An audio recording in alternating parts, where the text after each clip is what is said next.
In the kingdom of Azari, where the sun cast golden light upon towering hills and the great river wove through fields of plenty, King Zubri and Queen Nia ruled with unquestioned authority.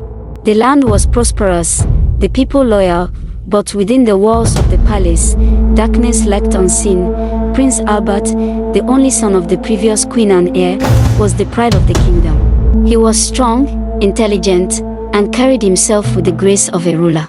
As he came of age, the kingdom awaited the day when he would take a maiden and produce an heir to continue the royal bloodline. Queen Nia, more eager than anyone, took it upon herself to choose a maiden for the prince. The selection was not left to fate, nor to the prince's heart, but to the queen's careful scrutiny.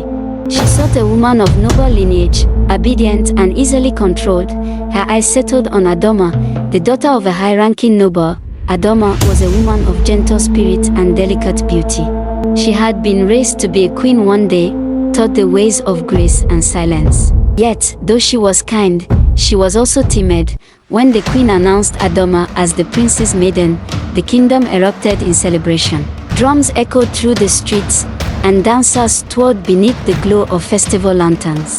But within the palace, one heart remained untouched by the joy. Prince Albert did not love Adoma. He had known her since childhood, seen her in the grand halls at feasts and ceremonies. She was pleasant, yes, but she stirred nothing in his soul. She was soft-spoken, always looking to him with eyes of quiet submission, as though waiting for permission to exist. Albert longed for something more. A woman with fire in her heart. A woman who would challenge him, not merely bow before him. But he did not resist his queen's decision. He knew better than to challenge Queen Nia, and so, he accepted his fate, taking Adoma into his chambers. Soon, the news came, Adoma was with child. The kingdom prepared for the birth of a future king. Then tragedy struck. Late one night, Adoma screamed in agony.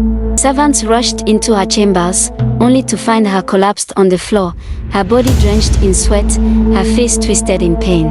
Blood pooled beneath her. The child was gone. The physicians arrived, whispering words of sorrow. But before they could speak the truth of what had happened, Queen Nia arrived, her face like a storm brewing over the sea. Without hesitation, she pointed at Adoma. A woman who cannot protect her own womb cannot remain in the palace. By the queen's decree, Adoma was cast out the next morning. Under the watchful eyes of the court, she was led to the grand gates of the palace. Dressed in rags, her noble silks stripped away, she was forced to walk through the streets where the people once praised her. The whispers began. She killed the child. She was cursed from the beginning. The queen was right to cast her out. Tears streaked Adoma's face as she disappeared into the city, her name forever erased from the halls of the palace. And so, a second maiden was chosen, and a third. Both met the same fate. Both mysteriously lost their children. Both were accused, disgraced, and exiled. Whispers filled the kingdom. The people feared a curse, while others suspected a hidden hand guiding these misfortunes. Then came Zoria, the fourth. When Zoria was chosen, she was unlike the others. She was not from noble blood like Adoma. She was the daughter of a woman who had once served in the palace. When Prince Albert saw her for the first time, something stirred in him that had never stirred before. She was not like Adoma, nor the others. She did not bow her head in meekness when she approached him. Her eyes, dark and filled with wisdom, held his gaze. She did not cower before him. Albert fell in love with her instantly, even though he pitied her for the misfortune that might befall her as time goes on. Love blossomed between them, and a month later, Zoria became pregnant. However, strange things began to happen to her. She had a dream. She saw herself in a dark chamber, her belly swollen with a child. A cold wind wrapped around her like a serpent. Then, from the shadows, two glowing red eyes emerged, watching her. Before she could scream, the figure in the dream raised a hand, and she woke up in a cold sweat. She felt something was not right, but she determined to protect the unborn child at all cost. When Zoria's pregnancy reached 8 months, she had become more cautious than ever. She barely ate without testing her food. She carried charms of protection, whispered prayers before bed, and never left her chambers without an escort. But none of it was enough. One night, she woke up with a jolt. A heavy silence filled the room. The air was thick, suffocating. Then, slowly, the torches flickered, and a black smoke began seeping into her chambers. It did not move like normal smoke. It was alive. It crawled toward her bed, reaching for her. Before she could scream, pain exploded through her belly. She clutched her stomach, gasping for breath, but she already knew her child was gone. The black smoke twisted into the air, as if feeding on something, and then slipped through the walls, disappearing into the night. Tears burned down Zoria's face. She had lost her child, but she did not weep for long, because now, she knew this was not fate, this was something else. Zoria did not reveal her loss. Instead, she concealed the truth, pretending her child still grew within her. She wept in silence, her heart filled with sorrow and determination. The next morning, Queen Nia entered her chambers, feigning concern. "My dear," she said smoothly, "I have called for the palace physician to check your health." Zoria's heart pounded. If the physician examined her, they would know she had lost the child. She could not allow that. Summoning all her willpower, she forced herself to smile weakly. "Thank you, my queen, but I am well enough. I only need rest." The queen's eyes narrowed ever so slightly, but after a long pause, she nodded. Zoria watched her leave, her heart pounding. She looked down at her stomach, where a child once lived, now filled with clothes she has inserted into her gown for pretense. Night after night, Zoria wept in silence. She saw the truth, and after months of quiet investigation, she discovered something horrifying. One night, a noise woke Zoria from her sleep. Like chanting, slowly, she rose from her bed and slipped into the palace halls. The sound led her through winding corridors, deeper than she had ever gone before. Past the grand halls, past the servants' quarters, past the rooms that no one spoke of. Then, she saw it, a hidden chamber, its entrance slightly open. The glow of candlelight flickered from within. Holding her breath, she peered inside. There, standing before an altar of black stone, was a figure cloaked in shadows, murmuring incantations. Strange symbols were drawn on the floor. Zoria could not see the figure's face. She took a slow step back, her heart hammering, but then, the figure turned sharply. As if sensing her, Zoria froze. For a moment, she could not see who it was. The room was dim. The figure was hidden in the folds of their robe. Then, just as the flickering candlelight shifted, she caught a glimpse of the person's side profile. Queen Nia. Zoria's breath caught in her throat. She stumbled backward and fled. She did not stop running until she was safely in her chambers, where she collapsed on the floor, and that was when she finally cried. It was the queen all along. She had murdered the unborn children, but she would fool them no longer. Zoria could not sleep throughout the night, and she planned to make a move the next day. The next morning, the grand doors of the king's court swung open with a heavy creak.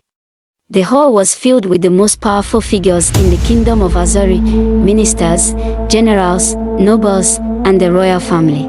The king sat upon his golden throne. Beside him, Queen Nia sat with perfect composure. Her expression was unreadable. All heads turned, a hush fell over the room. The ministers exchanged quick, questioning glances. The guards tensed. A murmur of whispers rippled through the court. She was meant to be resting. Why does she look so pale? Prince Albert stood frozen in shock. Then, without hesitation, he rushed forward. Zoria, what are you doing here? He asked breathlessly. You should not be moving about in your state. Zoria lifted her gaze to his. For the first time since he had met her, her eyes looked empty. A shadow of pain lingered in them. Something deep, something broken. Then, before anyone could react, her legs gave out. She collapsed onto the marble floor. A collective gasp echoed through the chamber. She lifted a shaking hand, placing it against the cold floor, her breathing ragged. Then, her lips parted, and she spoke. I have deceived you all. The weight of her words struck the court like a thunderclap. The room was deathly silent. King Zubri leaned forward, his piercing eyes dark with concern. What do you mean, Zoria? Zoria clenched her fist, tears brimming in her eyes. The child. Her voice trembled, but she forced herself to continue. The child was lost a month ago. Shock rippled through the court. A minister stepped forward abruptly. She has lied to the crown, he boomed, his face filled with disgust. She has disgraced the royal line. We must cast her out at once." The court was thrown into confusion and everyone began to murmur. Albert's grip on her tightened. "Zaria, what are you doing?" "There must be a reason." Zaria swallowed hard, her throat dry.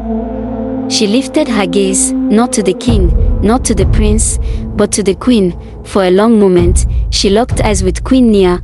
The queen did not flinch. Her expression was eerily still. Motionless, not anger, not surprise, not fear, just cold, watchful silence. Zaria took a breath.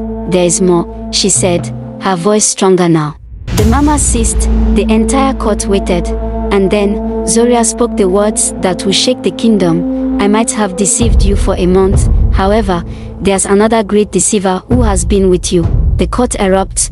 What is she saying?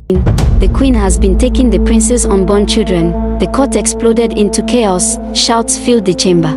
Ministers gasped. The guards exchanged stunned glances. The king's face darkened. Albert's breath caught in his throat. "What are you saying, Zaria?" Queen Nia finally spoke, her voice sharp, measured. "You dare tell such a slanderous lie? 3 maidens before me lost their children, and each time you accused them. But it was you. It was you all along." One of the ministers stepped forward angrily. "Your Majesty, this is an outrageous accusation. She has already admitted to lying. Why should we believe her now?" Another nodded. "She has dishonored the crown. She should be punished." Albert turned to them, his voice raw. "Let her speak." Silence fell once more. Zaria steadied her breathing. "What is your proof?" The king finally asked in disdain. "If you need proof," she said, "then let me give you proof. I have seen where the queen goes at night. There is a hidden chamber, a place of dark rituals. I will take you there myself." The king's face turned to stone. He turned to the queen. "Nia," he said, his voice dangerously low. "Is there truth to this?" Queen Nia tilted her chin slightly. For the first time, a flicker of something, a shadow of calculation, passed through her cold, regal features. Then, she smiled. "You would take the word of a deceiver over your own wife?" she asked smoothly. The king did not answer. "Guards, take us to this chamber." The entire royal court followed Zaria as she led them through the winding halls of the palace. Past the rooms the nobles and ministers knew, and into the places they did not. Then, at last, she stopped before a heavy wooden door. "This is it," she whispered. 2 guards forced the door open. Horror gripped them. The room was exactly as Zaria had described. The altar, the dark symbols, the twisted idol staring from the center, and the air thick with the scent of something ancient, something wrong. The minister stared in disbelief. The king's eyes darkened as he turned to his queen. The queen's punishment. The court stood frozen in stunned silence. The truth was laid bare. The chamber of dark rituals was right before their eyes, proof of the queen's treachery. King Zuberi turned to his wife. "Explain this," he commanded. Queen Nia stood tall, her face unreadable, but for the first time, a flicker of something crossed her eyes, not fear, but knowing, a quiet resignation. She knew she had been caught. His voice, once filled with love for her, was now cold as steel. "You have betrayed not only me but this entire kingdom." Queen Nia remained still, her expression eerily calm. "I did what had to be done," she said smoothly. "None of those children deserved to be born. They threatened my place, my legacy. I was simply ensuring my power." A minister stepped forward in fury. "You are a murderer. You have spilled the blood of innocent children." Albert, his hands clenched into fists, spoke next. "You stole from me. From my future. From this kingdom." For the first time, Queen Nia's composure cracked. She turned to Albert, her face twisting in rage. "You were never meant to be king," she spat. "You are weak, foolish, just like your mother." "Enough." The court watched in stunned silence. Then, with quiet authority, the king spoke his judgment. "For your crimes, murder, treason, and dark magic, you are to be sentenced to death. You will be stripped of your title, your jewels, and your name. You will no longer be a queen of Azari." Gasps rippled through the ministers. Even Queen Nia's comfort shattered. "No," she whispered, stepping back. "You wouldn't dare." King Zuberi's voice hardened. "You have dared to defy the gods. Now you will face their judgment." the guards seized her. As they dragged her away, she screamed, her regal grace vanished. She fought against the guards, her nails scratching, her voice filled with venom. "You will all regret this," she shrieked. "Azari will fall without me. I was the true power." Her cries echoed through the palace halls as she was taken to her execution, and then, at last, there was silence. After the incident, the dark shadow that had loomed over the kingdom was lifted. The people rejoiced, for the curse upon the prince's bloodline had broken. The kingdom could finally move forward. As for Zoria, she was not cast out like the maidens before her. Instead, the king apologized to her for his blindness, for allowing Queen Nia's wickedness to foster for so long, and Albert never left her side. The prince had loved her from the moment he saw her. Tears filled Zoria's eyes. She had suffered, she had fought, but she had survived. And in the heart of the palace, before the court and the people, the king declared that an official wedding should be held for them. Their wedding was the grandest in the kingdom's history. She finally bore a child.